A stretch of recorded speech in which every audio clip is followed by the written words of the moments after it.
If one is going to begin with the evolution of technology in the church, one must begin here. John 1:1 says, "In the beginning was the Word, and the Word was with God, and the Word was God." We typically understand technology as bling, as a whiz-bang of applications, the things that dazzle us, especially in the form of electronics. But we have to broaden our understanding of technology when it comes to the church. In fact, Merriam-Webster defines technology as a practical application of knowledge, especially in a particular area. A capability given by the practical application of knowledge, a manner of accomplishing a task, or the specializing aspects of a particular field of endeavor. Thus, with this definition, we can definitely say that in the beginning it was the Word of God that gave them that practical application of knowledge. It was the Word of God that was the means of accomplishing a task. And it was the Word of God that was the specialized aspects of a particular field of endeavor.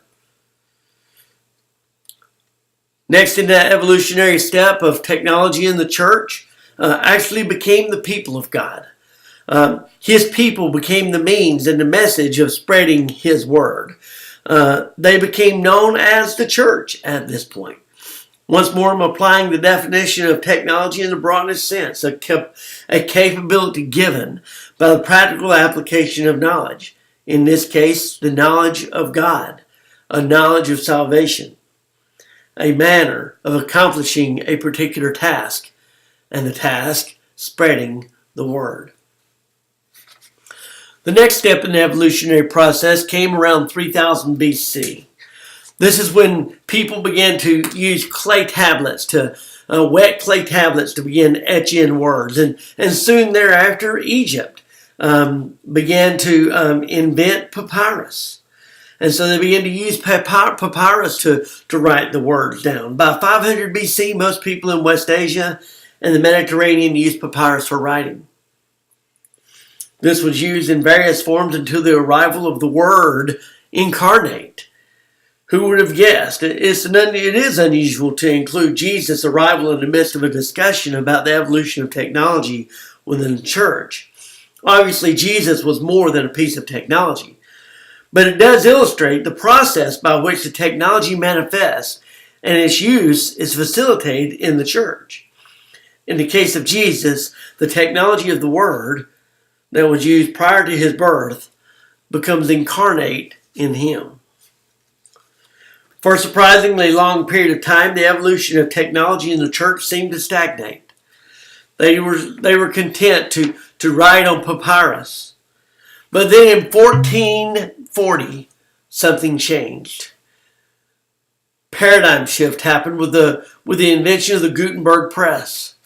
Now no longer were scribes forced to sit and write for hours on papyrus, and that would decay. Now they could print in mass with a press. The Gutenberg press began to print the Word in mass, and so now the church began to create Bibles, and these Bibles began to proliferate, especially among the high priests within the church, especially among the clergy within the church. And unfortunately, because not a lot of people, no real formal education process was happening in the developing world yet. Not a lot of people knew how to read. And even those who did read in the area where the church tended to be centered, which was Germany at the time, they read the Bible was written in Vulgate, in Latin. And so they couldn't read that. And so they were forced to depend upon the priest to interpret that for them. And then Martin Luther burst on the scene, and he began to force another paradigm shift, and they began to use the press to print out and translate the Word now into the native language of the people. Once again, there seems to be a lull in technology for a while until around 1992, somebody had the bright idea, pun intended, of taking a projector and projecting the words on a screen using a computer and PowerPoint. And so now we had the Word incarnate, and the Word written on a piece of paper. Now the Word was written on a computer screen, and they're projected upon a wall. And then shortly thereafter, the people began to develop other software packages. There were those within the church that would have preferred that the Word remain written. They would have been happy for it to remain written on papyrus, probably. Many declared and decried the fact that the Word was being profaned by being projected upon the wall. There was a heresy to be projected upon the wall. And just in case you're not familiar with church jargon, words such as heresy and apostate and profane are all words that the church uses when we hate stuff. And then finally, not long after that, around 2004, the social Facebook was invented. And then shortly after that, Twitter was invented.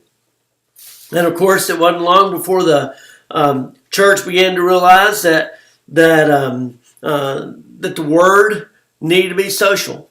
After all, it was John Wesley, one of the most influential Christian theologians within the history of the church, said that there is no holiness without social holiness. I don't think he was talking about social media, but one could hope. Social media and apps exploded onto the scene, and members and churches began to use mobile apps to send out calendars for their churches, produce sermons for their members, and customize devotionals for their members. In many cases, churches have social media accounts instead of a website. However, most have both.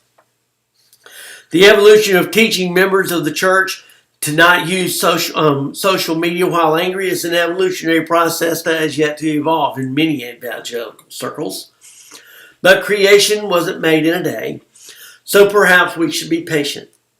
On second thought, perhaps we could bypass the evolution of social media intelligence and just coax God into speaking it into existence. God knows Facebook needs it. Who knows how technology will evolve beyond today? Perhaps virtual reality is the next step. Artificial intelligence and smart appliances and virtual assistants seem to be emerging. Perhaps the church will soon make use of these technologies to help spread the word. Stay tuned.